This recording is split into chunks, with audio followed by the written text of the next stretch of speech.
execution video from the Nagorno-Karabakh conflict causes a war crime probe. We're going to talk about that on today's Hot Zone. This is the Hot Zone. Engaging with the news in a whole new way, international war correspondent Chuck Holton brings insight into areas of crisis and lets you help those affected. Hi folks, I'm Chuck Holton. Thanks for watching the Hot Zone. I'm trying to bring you news that needs to be out there that is not getting out. I try to go to the hot zones around the world where people are suffering, and I try to bring you their stories.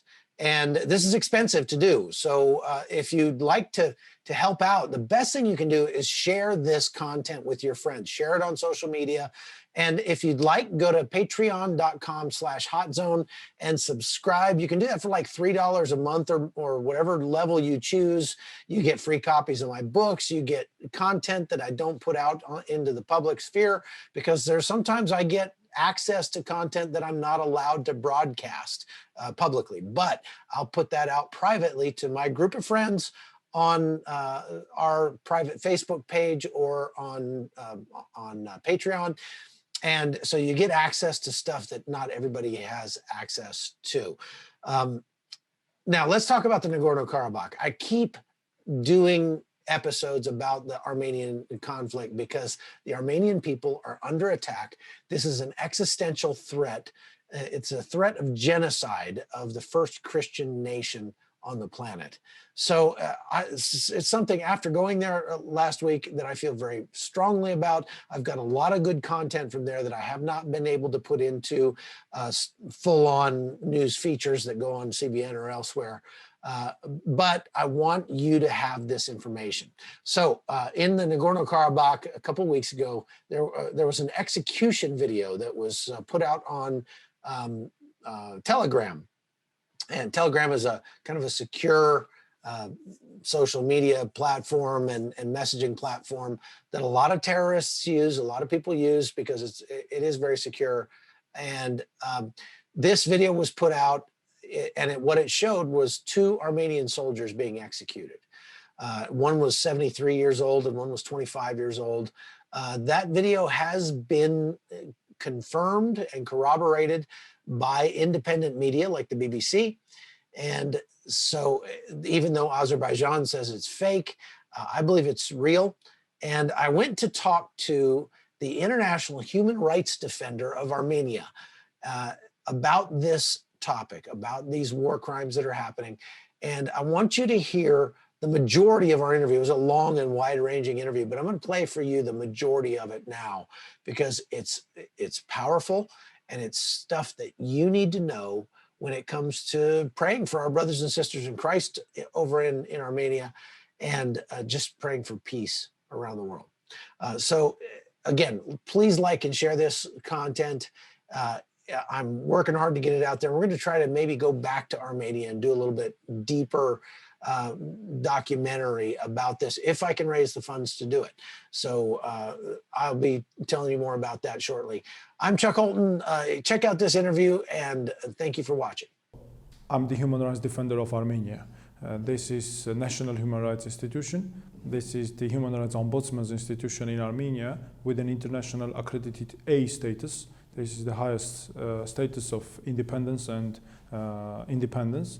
And I'm elected by the Parliament of Armenia for the term of 6 years. So this is a constitutional body. There's a separate chapter in our constitution dedicated to Human Rights Defender, totally independent, absolutely independent. And that is why we enjoy this A status.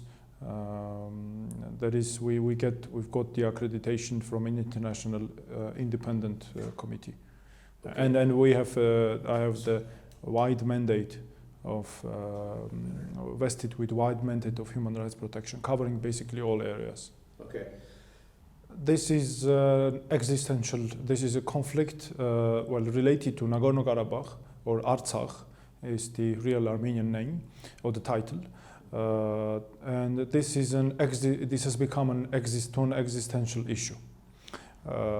This is an issue of ethnic cleansing and terror-inspiring means applied by Azerbaijan towards Armenians who live there.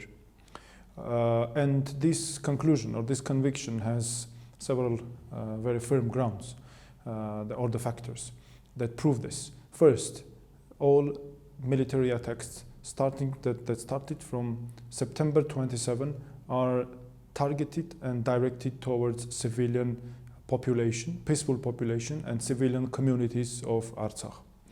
Cluster munitions, cluster warhead missiles are being used very widely, and they are forbidden. These are forbidden under international humanitarian law because they cause not only mass destructions in these settlements, but also they are dangerous because they cause mass killings and life-threatening injuries for peaceful population, and we have already this kind of cases. Another very important component proving my conclusion is existence of terrorist, ISIS-affiliated terrorist groups and jihadists in Nagorno-Karabakh. We have already undeniable evidence certifying at least three main things. First, the existence of these terrorists to fight against population of Nagorno-Karabakh, Armenian population. Second, these terrorists commit war crimes and atrocities, and again, all evidence and video footages, photos certify this. Third, these terrorists, they clearly express their intentions to continue their terroristic activities in other countries.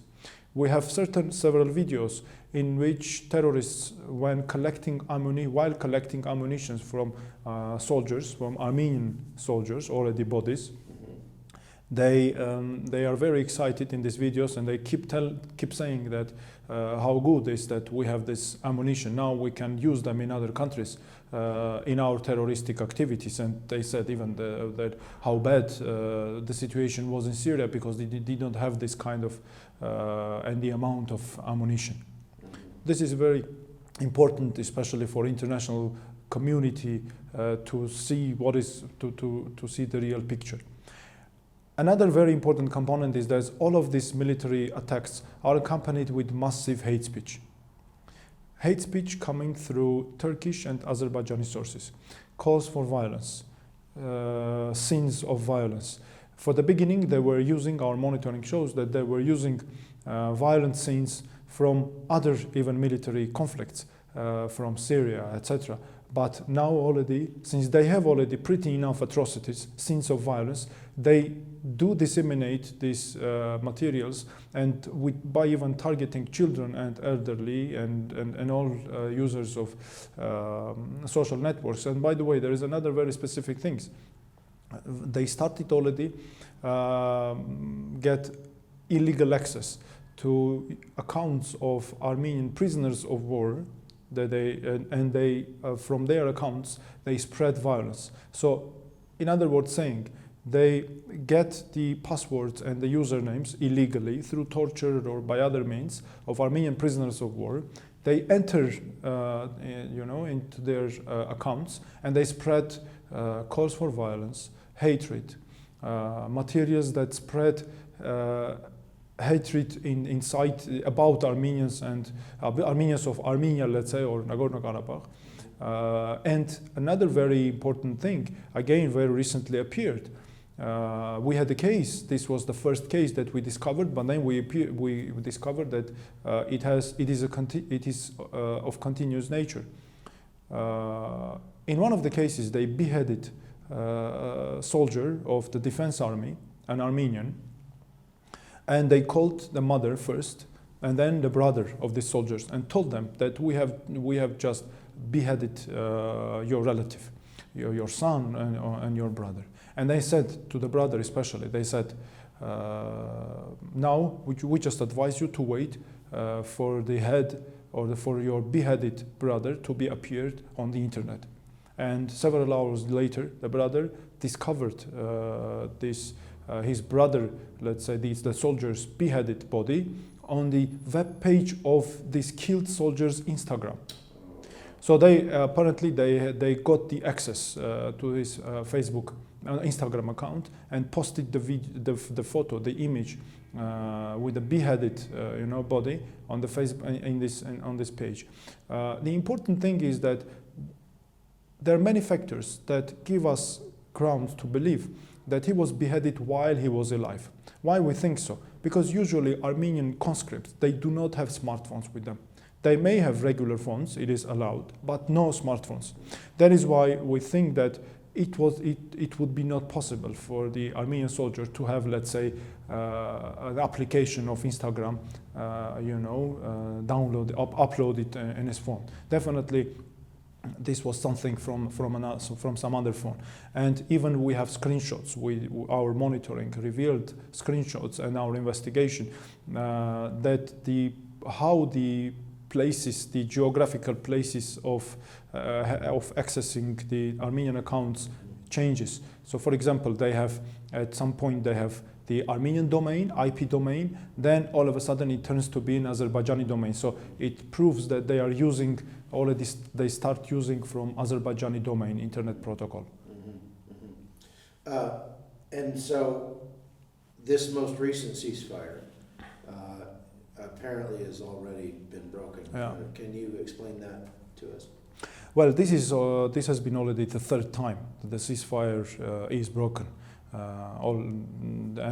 Unfortunately, Azerbaijani military forces continue attacking. This is very inhuman and I would say even forbidden.